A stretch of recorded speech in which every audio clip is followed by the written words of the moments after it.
എല്ലാവർക്കും ജെറിക്സ് മീഡിയയിലേക്ക് സ്വാഗതം. നമ്മുടെ സംസ്ഥാന സർക്കാരും അതുപോലെ തന്നെ കേന്ദ്ര സർക്കാരും സാധാരണക്കാരായ ജനങ്ങൾക്ക് നൽകുന്ന ആനുകൂല്യങ്ങളെക്കുറിച്ചും സേവനങ്ങളെക്കുറിച്ചും അറിയാൻ ഈ ഒരു ചാനൽ ഇപ്പോൾ തന്നെ സബ്സ്ക്രൈബ് ചെയ്യാനും ആ ഒരു ബെൽ നോട്ടിഫിക്കേഷൻ ഓൾ എന്ന ഓപ്ഷൻ എനേബിളാക്കി വെക്കാനും മറക്കരുത്. അപ്പോൾ നമുക്ക് കാര്യത്തിലേക്ക് വരാം. ഇത് നമ്മുടെ ഭക്ഷ്യവകുപ്പ് മന്ത്രി, കേരളത്തിൻ്റെ ഭക്ഷ്യവകുപ്പ് മന്ത്രി തിലോത്തമൻ സാർ അദ്ദേഹത്തിൻ്റെ ഫേസ്ബുക്ക് പേജിൽ പോസ്റ്റ് ചെയ്ത ഒരു പോസ്റ്റാണ്. അതായത് സംസ്ഥാനത്തെ അംഗീകൃതവും അല്ലാത്തതുമായ അഗതി മന്ദിരങ്ങൾ, അതുപോലെ തന്നെ ക്ഷേമ സ്ഥാപനങ്ങൾ, ക്ഷേമ ആശുപത്രികൾ, കന്യാസ്ത്രീ മഠങ്ങൾ, ആശ്രമങ്ങൾ, അതുപോലെ തന്നെ മാനസിക ആരോഗ്യ കേന്ദ്രങ്ങൾ തുടങ്ങിയവയിലെ അന്തേവാസികൾക്ക് 4 പേർക്ക് 4 മാസത്തേക്ക് ഒരു കിറ്റ് എന്ന രീതിയിൽ വിതരണം ചെയ്യാൻ നമ്മുടെ സർക്കാർ തീരുമാനിച്ചിരിക്കുകയാണ്. അപ്പോൾ ഇതിൻ്റെ ഡേറ്റ്, അതായത് ഇതെപ്പോഴാണ് കൊടുക്കുക എന്നുള്ള ഡേറ്റ് ഒഫീഷ്യലായിട്ട് പ്രഖ്യാപിച്ചിട്ടില്ല. എന്തായാലും ഈ ഒരു വിതരണത്തിൻ്റെ കാര്യം ഇപ്പോൾ സർക്കുലറായിട്ട് അദ്ദേഹം പ്രഖ്യാപിച്ചിട്ടുണ്ട്. അപ്പോൾ ആ ഒരു കാര്യം എല്ലാവരും മനസ്സിലാക്കി വെക്കുക.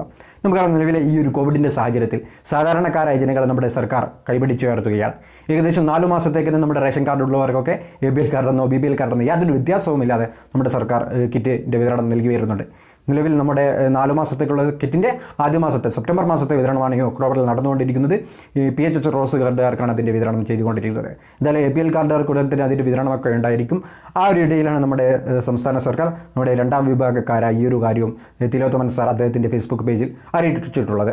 അതായത് ഈ ഒരു അന്തേവാസികൾക്കൊക്കെ 4 മാസത്തേക്ക് 4 പേർക്ക് 1 വീതം കിറ്റ് നൽകുന്ന കാര്യവും അറിയിച്ചിട്ടുള്ളത്. അപ്പോൾ ഈ ഒരു കാര്യം എല്ലാവരും അറിഞ്ഞിരിക്കുക. ഉപകാരപ്പെടുന്നവർക്ക് വേണ്ടി ഈ ഒരു വീഡിയോ നിങ്ങൾ മാക്സിമം ഷെയർ ചെയ്തെത്തിക്കുക. പുതിയ നല്ല ഇൻഫർമേഷൻ വീഡിയോ ആയിട്ട് നമുക്ക് വീണ്ടും കണ്ടുവിടാം. അതുവരേക്കും ഗുഡ് ബൈ.